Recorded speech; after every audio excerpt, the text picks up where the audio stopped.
Welcome to the Fight Night Daily Podcast. And guess what? We're here in Accra, Ghana for a big fight night this Friday, live on talkSPORT Boxing YouTube channel. You can also catch that on DAZN as well. And the guy right next to me, Mr. Ohara Davies, is fighting on this show. Guys, you have to tune in. Look at the crowd behind me. This is the press conference. They're going absolutely wild. What is it going to be like on fight night? If you think that it's wild here, just wait until fight night. I've seen a couple of videos from the last show that they had in Bookham Arena, and listen, it was absolutely mental. The show went on till I think 2 or 3 a.m. The fans were there, they were lively, they were shouting, they were making noise, and the atmosphere here is electric. And I'm glad to be a part of the show.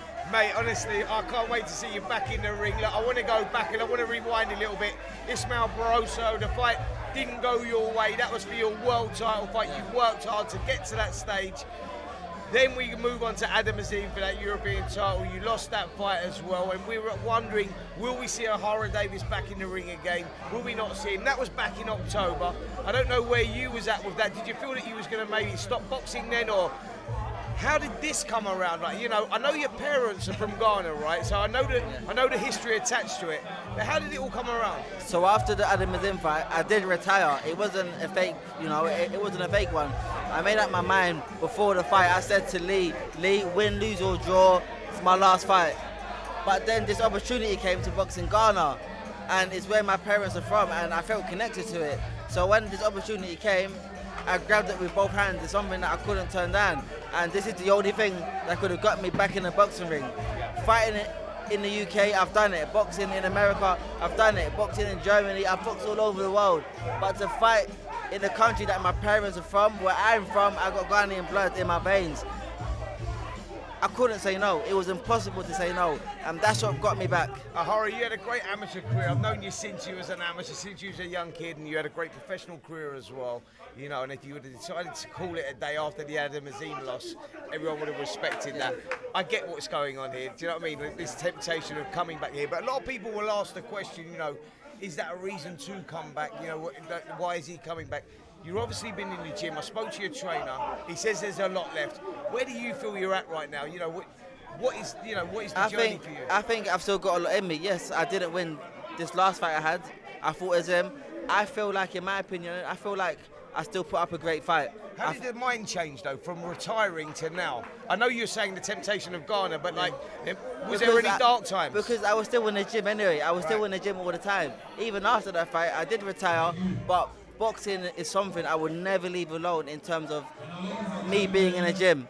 I'm always going to be in the gym. So I was already fit. I was already in shape. I was already doing the pads and doing, the little body sparring. And I thought I could perform better if I go up a weight. So this fight is at welterweight, because I believe that at super lightweight, a weight that I've been making for the past 8 years, it drains me, Spence. Yeah. It drains me. I'm getting weighed in. I'm drained. You can't see it in my face, but I'm defeated at the weigh-in. So now at welterweight, and don't get me wrong, Spence, if I find it hard at welterweight, I'll be going up to middleweight the fight after this. I know how tough it is to make weight when you get into those later years. I experienced that as a pro as well, so I understand that move, and you seem a lot happier at this weight. You seem a lot more content at this weight. Ohara, I want to talk to you about boxing coming back to Africa. We haven't seen it here for a long time, and this really... I come here in 1994. This is my journey into boxing itself. So to come back here 31 years later is insane. I was here with Zuma Nelson at the time, who's like the godfather of Ghanaian boxing. He really is. He was going to be at the show as well, isn't he, on Saturday? But to see it coming back now, and the way it's coming back, we've got a great card with you on it as well, and Amir Khan Promotions, Legacy Rise Promotions, doing a joint show here. It's going to be something special, right? Listen, I'd like to speak to the guys that, these guys that Legacy Rise, because I tell you what I don't want to happen. I don't want there to be this great show and then they fade into the background and we don't see it again. I want to see this 5 times a year. Why can't they bring more fighters? We can get more Ghanaian fighters on the show, bring the same atmosphere, bring the same cameras, the same lights, cameras, the same action, the same talkSPORT. I want you here 5 times a year. We can make Ghana the capital of boxing in Africa. And I feel like it's got so much potential here. They love the boxing, but what they haven't got is the opportunity. But now with you being here, and with Legacy Rise being here, with Amir Khan back in it, we have the opportunity. And with this opportunity, boxing in Ghana can become great.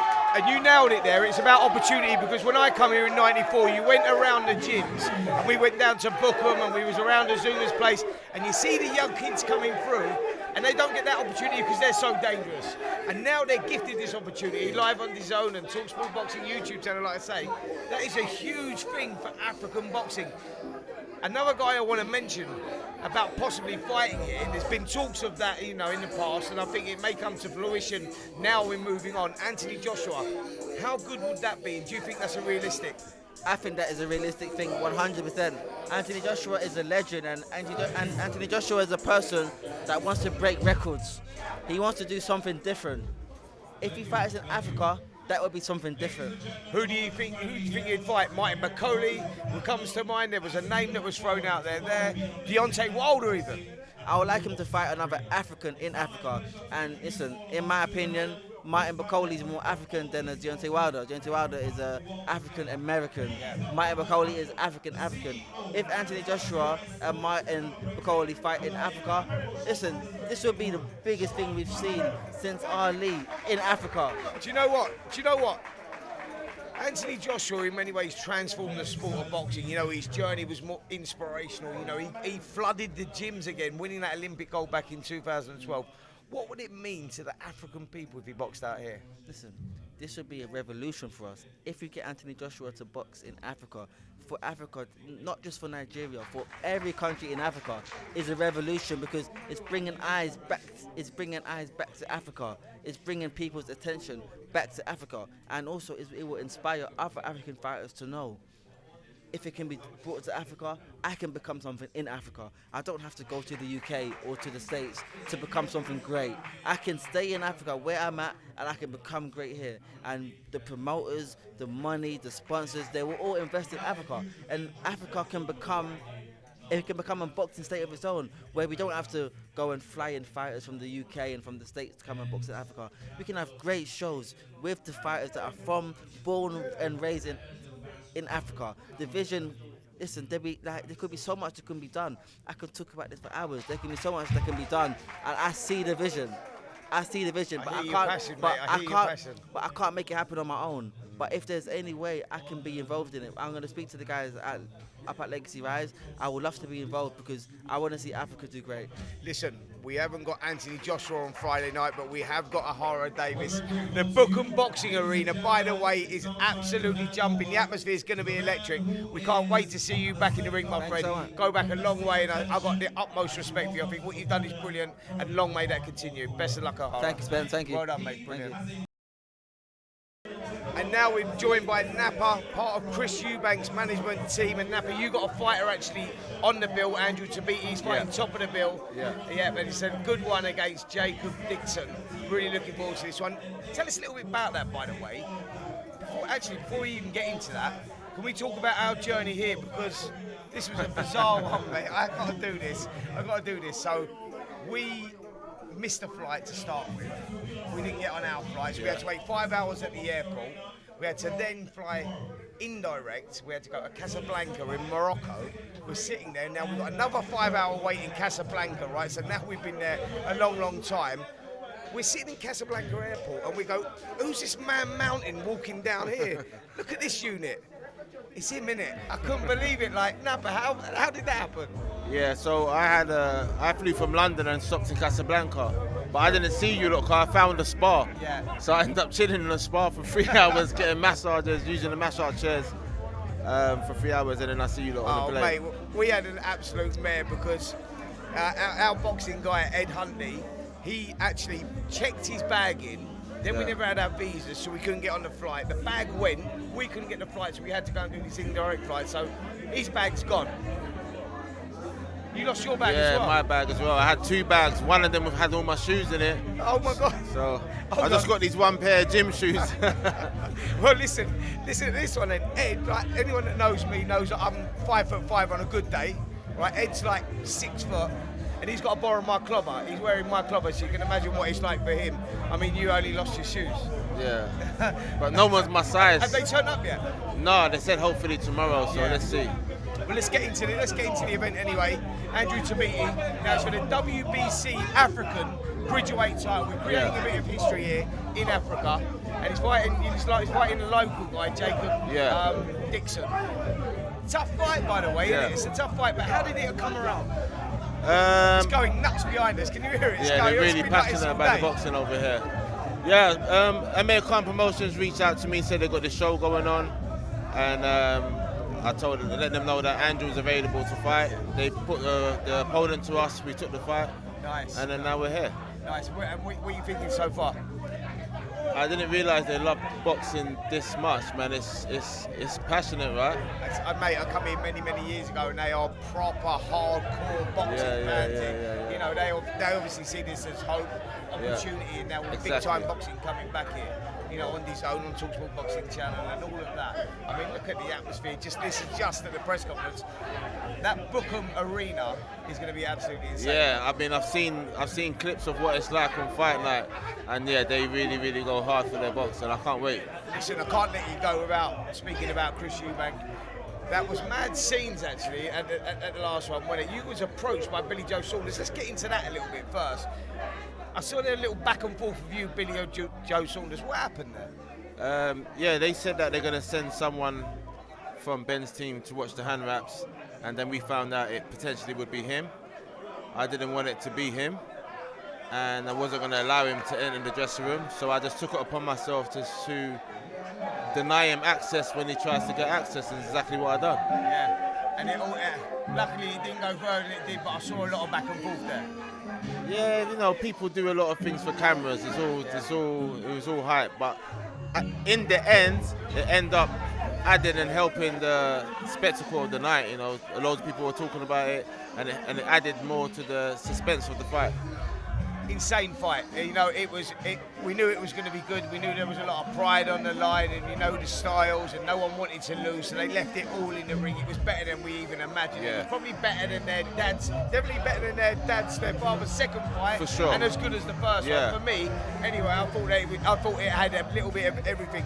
Do we get it again? What's Chris's next moves? I heard rumours there was talks of the fight going on again, September the 27th. Give us any light on that? I've had conversations with Chris, presented some fighters to him, and the fight he wants next is Conor Benn. Yeah. So we'll sit down with the guys at Ring Magazine and strike out a deal that makes sense.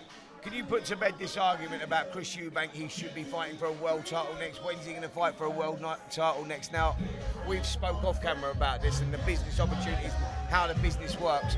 Why would you go in the rematch with Conor Benn again as opposed to going for that world title fight? Because, to be honest with you, a lot of these champions, they ask for unrealistic purses to fight Chris. In the 160 division, Chris is seen as the payday opponent. So, you know, Chris could want fights against the champions, but when they are fighting Chris, now they want times 3, times 4, how much money they would normally get to take a fight. So they don't have the name like a Conor Benn to generate the money like an event like a Eubank Benn does. So Chris is in a sticky situation to where for a title fight for Chris, we've got to go for Canelo. Yeah, is that where it would land if he goes to that world title fight? Yeah, we'll go for the title fight at 168. Do you believe that that's still a realistic opportunity for him? Like 100%. If he goes for the Conor Benn fight first? 100%. Yeah? Hopefully Canelo gets through Crawford, we get through Conor Benn, and then they'll do it next. So that's the negotiations that's going on right now. Have you touched base with Canelo's team over this? No, Turkey promised it to us. Oh wow, Yeah. That's brilliant, man. I can't wait for that. But September 27th, am I getting close there? More or less, yeah. Nice, there you go, man. Let's hope that we see that one. And if Chris Eubank Jr. comes through that, Eubank Jr. Canelo, here we go. That's what we want. We get through Conor Benn, and then we want Canelo. Brilliant, mate. Listen, Napper, as always, thanks so much. Respect. Quick one on Andrew Tabiti. How does he win on Friday? Why should people tune in? He is one of the most explosive fighters you'd see in and around the heavyweight and cruiserweight division, and he's proper pumped up for this. We just seen that Lawrence Okoli is going to fight Kevin Lerena, so potentially the Bridgerweight title is going to be vacant. So now Andrew being ranked at number 1 in the WBC, he's in a great position to fight for a vacant title next, so he can't afford to slip up here. The landscape of boxing right now, man, the opportunities keep coming. Brilliant. Brilliant. Exactly. Napper, as always, mate, thanks so much, and we'll Big catch up. up with you again. Big up. Cheers. Well, guys, the guests keep coming thick and fast, and as I said, Amir Khan promotion in association with Legacy Rise Promotions Friday night, and Amir Khan's cousin is boxing on the bill, Abdul Khan. Abdul, how are you, my friend? I'm good, thank you. How are you? Yeah, really good, mate. Listen, what does it mean for you boxing out here in Ghana? Look, you're 12-0 now, mate, looking to go 13-0. What is this opportunity? It's amazing because, you know, it's the first time I've come to Africa. I never thought I'd ever come out here, so no better way to do it coming out here and fighting, and hospitality is amazing here, so I can't wait. Do you know what? People are going to be wondering this, right? And you might be able to give us some answers on this. How was Amir Khan? I always knew he wanted to get involved in promoting shows and giving kids opportunity, and even people like yourself opportunity. How we ended up here in Ghana? I don't know, to be fair, because he just messaged me saying that I've got an opportunity for you if you want to fight in Ghana, and I said, you know, these things don't come around, so why not? I just took it with both hands. Well, listen, so I've been watching you a little bit on YouTube, and I've seen a few of your fights. Very stylistic.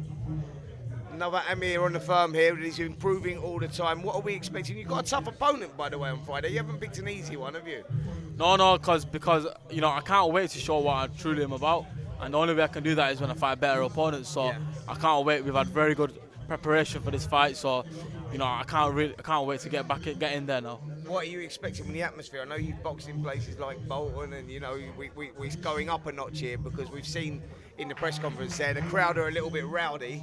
We're going up a notch. What are you expecting with that atmosphere when you go out there? I'm expecting about 50 times more than how rowdy it is in here, so you know, I can't wait. And you're the type of fighter that feeds off that? Oh yeah, 1,000,000%. Brilliant, mate. Well, listen, we're looking forward to it, man. We're looking forward to following your journey. Thank you. Best of luck on Friday Appreciate night. it. Thank you very much. Abdul, thanks so much. Thank you. On AM, on DAB, via the talkSPORT app and on your smart speaker. talkSPORT.